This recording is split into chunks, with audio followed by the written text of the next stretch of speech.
देख, ये सर्पों के राजा कालिया का दह है। यहाँ आने पर कोई प्राणी जीवित नहीं बच सकता। मुझ पर दया ना करो नागरानी, अपने पति पर दया करो। उसने हमारी यमुना जी को विषैला कर दिया है। आज मैं उसे यहाँ से निकालने आया हूँ। कौन हो तुम? कृष्ण। कौन कृष्ण? वह कृष्ण जो काल का भी काल है। हमें पहचानो सर्पराज, हम तुम्हें एक अवसर देते हैं। सच्चे हृदय से हमारी शरण में आ जाओ। हम तुम्हें समस्त पापों से मुक्त करके क्षमा कर देंगे। अरे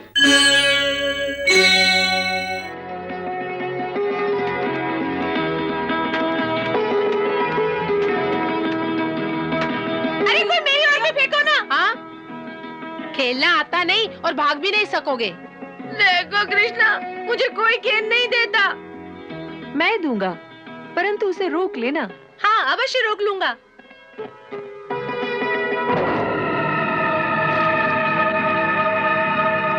मैं कहता था ना कि मनसूखा को मत दो, ये नहीं रोक सकता। और वहाँ से गेंद लाएगा कौन? मैं लेकर आता हूँ। रुक जाओ छोटे मुखिया, रुक जाओ। मुखिया, छोटे मुखिया रुक जाओ, छोटे मुखिया रुक जाओ। लल्ला, लल्ला भगवान के लिए इस पेड़ से नीचे उतरा, नीचे उतरा, नहीं तो नदी में गिर जाओगे। हमारी गेंद यहाँ गिर गई है, उसे निकालने जा रहा हूँ। ये कालिया दह है, कालिया दह। इसमें माँ भयंकर सर्पों का राजा कालिया नाग रहता है। आ जाओ नाना, हमें गेंद नहीं चाहिए, तुम आ जाओ।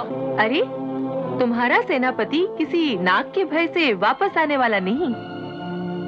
देखते रहो मैं क्या करता हूँ। नहीं काला।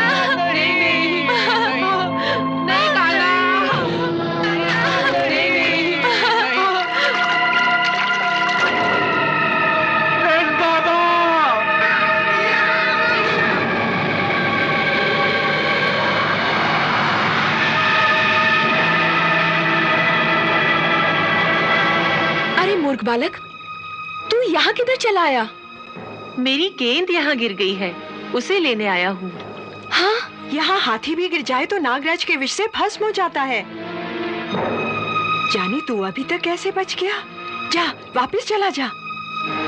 खाली हाथ लौट जाऊंगा तो मेरे मित्र मुझ पर क्रोध करेंगे। मित्रों के क्रोध से तो तू बच जाएगा, परंतु नागराज के क्रोध से तुझे कौन बचाएगा पगले? तुम। मैं? हाँ, तुम ही तो अपने पति के क्रोध से मुझे बचा लोगी ना मैया। मुझे तो मैया कहता है पगले, एक गेंद के पीछे क्यों अपने प्राण गंवाने चला आया? देख, ये सर्पों के राजा कालिया का दह है। यहाँ आने पर कोई प्राणी जीवित नहीं बच सकता। तेरा भाग्य अच्छा है, नागराज सो रहे हैं। तू जल्दी यहाँ से भाग जा। यहाँ तक आ गया हूँ तो नागराज से मिले बिना कैसे चला जाऊं? बालक, क्यों अपनी जान के पीछे पड़ा है?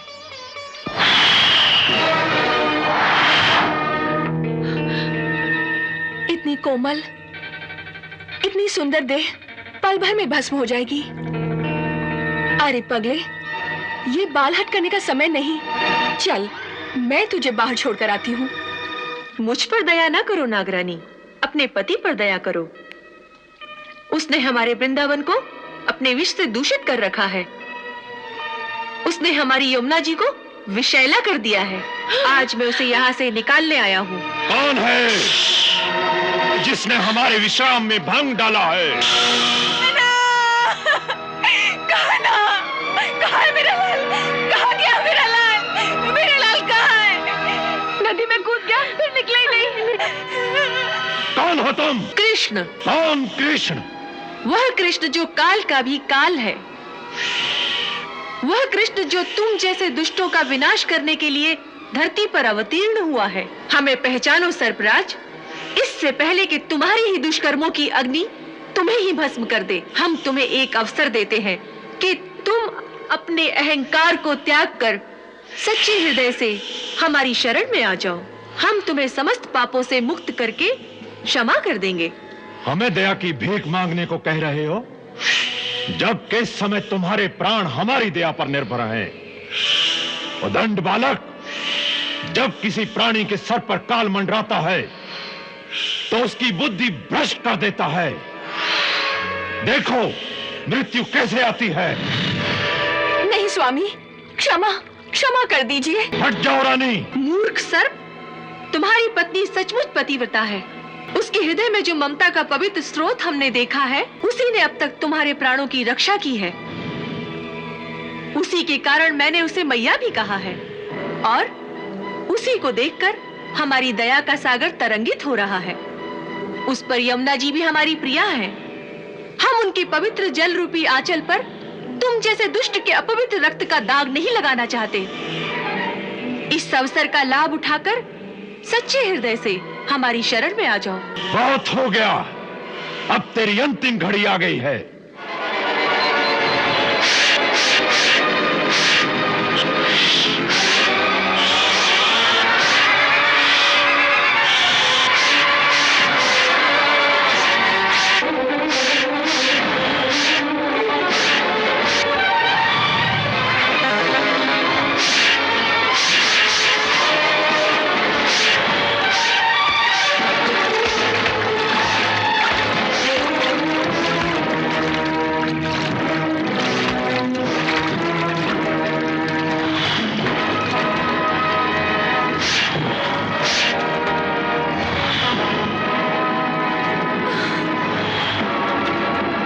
कालिया, उठ, युद्ध कर। नहीं उठा जाता, आंखों के आगे अंधकार छा रहा है। क्षमा क्षमा हे नाथ, हमारे पति पर दया कर दीजिए। मैया कहा है तो मैया को विधवा मत करो। स्वामी, प्रभु की शरण में जाइए। ऋषि मुनि देवता कई जन्मों की तपस्या के बाद भी जिन चरणों के दर्शन नहीं कर पाते, वे ही चरण आपके शीश पर हैं। इन्हें नमस्कार कीजिए। त्राहिमाम। हे देवता, मैं तुम्हारी शरण में आया हूं। मेरी रक्षा करो, रक्षा करो, रक्षा करो। तथास्तु। जाओ सर्पराज, मैं तुम्हें जीवन दान देता हूं, परंतु एक शर्त पर कि तुम यह स्थान छोड़कर यमुना जी के रास्ते समुद्र के मध्य में स्थित रमणक द्वीप पर चले जाओ, जो महान सर्पों के रहने का एक स्थान है। पहले मैं उसी रमणीक द्वीप पर अपनी प्रजा के साथ रहता था। तब एक बार जब गरुड़ जी मेरे प्राण लेने मुझ पर झपटे, तो उनके भय से मैं अपनी पत्नियों सहित यमुना के रास्ते इस कुंड में आकर छुप गया। आप तो जानते हैं कि सौरभ मुनि के श्राप के कारण गरुड़ जी इस यमुना के कुंड में नहीं आ सकते, इसलिए अपने प्राणों को बचाने के लिए मैं यहाँ आकर छुप गया हूँ। अब तुम्हारे फनों पर हमारी चरण धूलि देखकर गरुड़ तुम्हें मारने की जगह इस चरण धूलि को नमस्कार करेंगे। जाओ मैया, अब रमणक द्वीप पर अपने पति के साथ निर्भय होकर विहार करो। उठो कालिया, अब हमें बाहर लेकर चलो। कन्नू को कुछ नहीं होगा। उसे साधारण मानव मत समझो, वो देवलोक से आया है।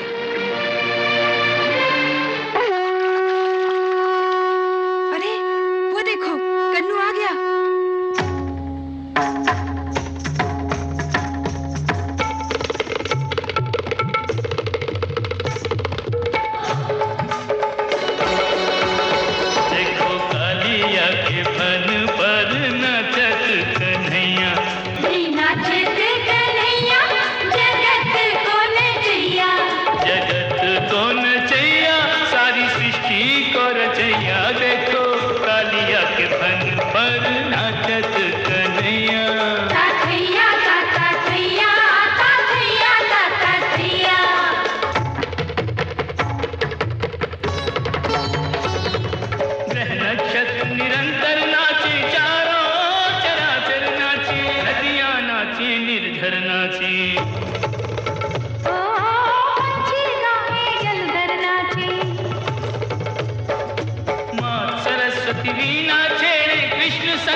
यहाँ से चले जाओ नागराज, तुम्हारा मंगल हो।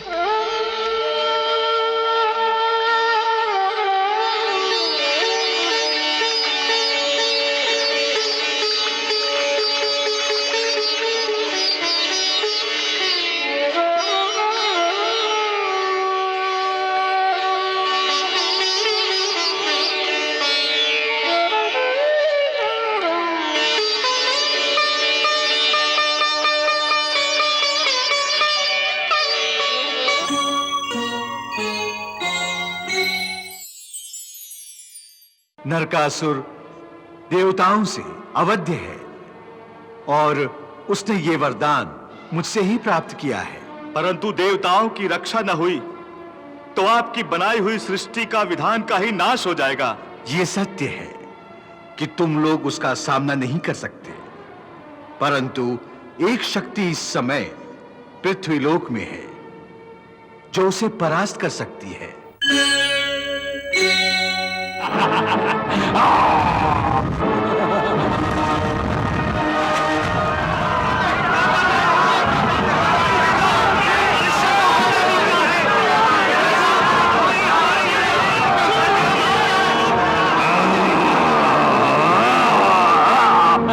दैत्यराज नरकासुर ने तीनों लोकों में उधम मचा रखा था।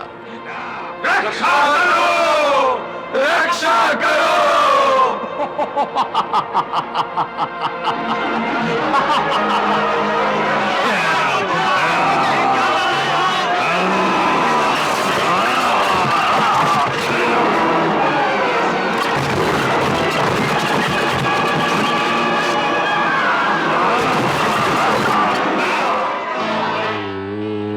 ओम ब्रह्मणे नमः।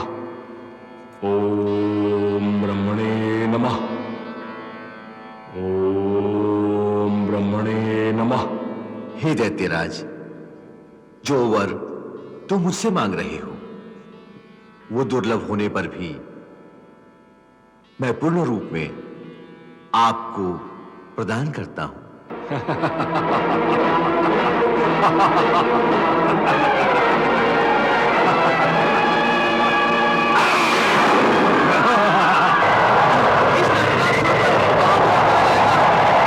इसका उत्पाद तो बढ़ता ही जा रहा है।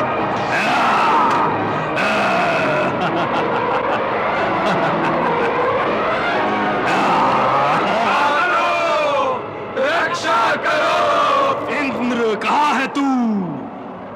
स्वयं को देवताओं का रक्षक कहने वाला इंद्र कहाँ छुपा बैठा है तू? हैं? कहीं तू अपनी माता के आंचल में तो नहीं छुपा बैठा है? देख, मैंने तेरी अमरावती का क्या हाल कर दिया है। अगर तुझ में साहस है तो आ, मेरा सामना कर। नरकासुर से हमारी रक्षा करो देवराज, रक्षा करो, रक्षा करो देवराज, रक्षा करो, रक्षा करो।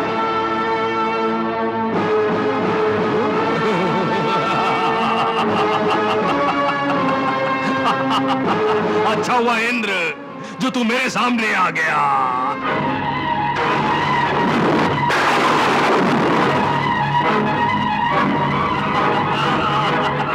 जाओ।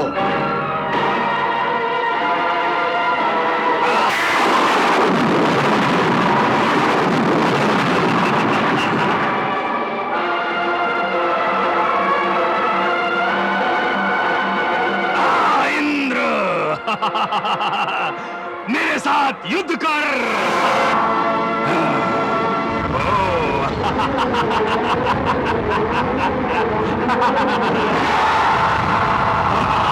भाग गया इंद्र, डर के भाग गया।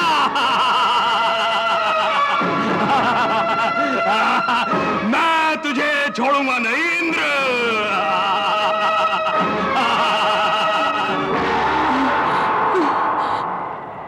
लगता है तुम इंद्र की माता अदिति हो। हाँ, परंतु तुम कौन हो जो इस प्रकार धृष्टता से बिना आज्ञा लिए देव माता के कक्ष में आ गए हो? मैं नरकासुर हूं। नरकासुर, मैं यहां तुम्हारे पुत्र इंद्र के हाथों से स्वर्गलोक का साम्राज्य छीनने के लिए आया हूं। तुम्हारा पुत्र इंद्र तो भगोड़ा निकला। मुझसे युद्ध में परास्त होकर न जाने कहां छुप गया है वो। मैं यहां उसे ही ढूंढता फिर रहा हूं। हाँ, मुझे किसी की आज्ञा की आवश्यकता नहीं, बल्कि तुम्हें अब यहां रहने के लिए मेरी आज्ञा की आवश्यकता है। मेरी आज्ञा की। मैं इस राज्य का स्वामी हूं। यहां की हर वस्तु मेरी है। मेरी इच्छा के विरुद्ध कोई स्त्री आभूषण भी धारण नहीं कर सकती। तुम भी नहीं। सहसा उसकी दृष्टि देवताओं की माता के कानों पे पड़ी। इतने सुंदर कुंडल,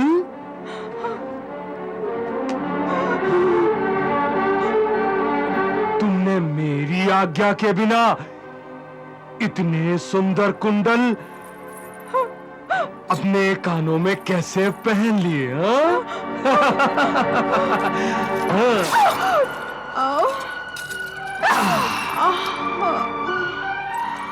अब इन्हें मैं अपने कानों में धारण करूंगा।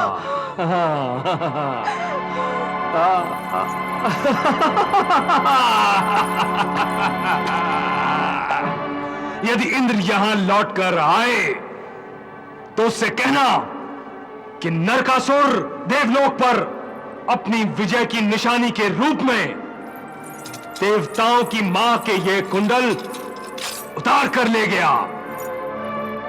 यदि इंद्र एवं अन्य देवताओं की भुजा में शक्ति है तो मुझे युद्ध में परास्त कर अपनी मां के ये कुंडल वापस ले जाएं।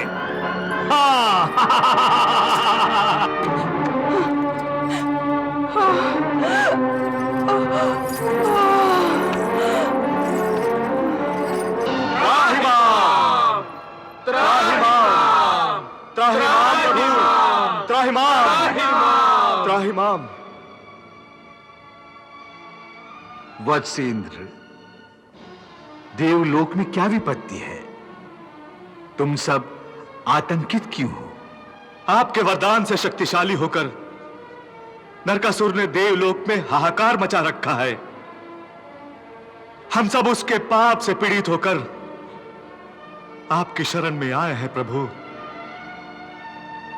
पुत्रों, यह सत्य है कि नरकासुर ने अपनी तपस्या के बल से मुझसे शक्ति प्राप्त की है। इसीलिए तो वो उन्मत्त होकर ऐसे कार्य कर रहा है जो देवलोक में कभी नहीं हुए।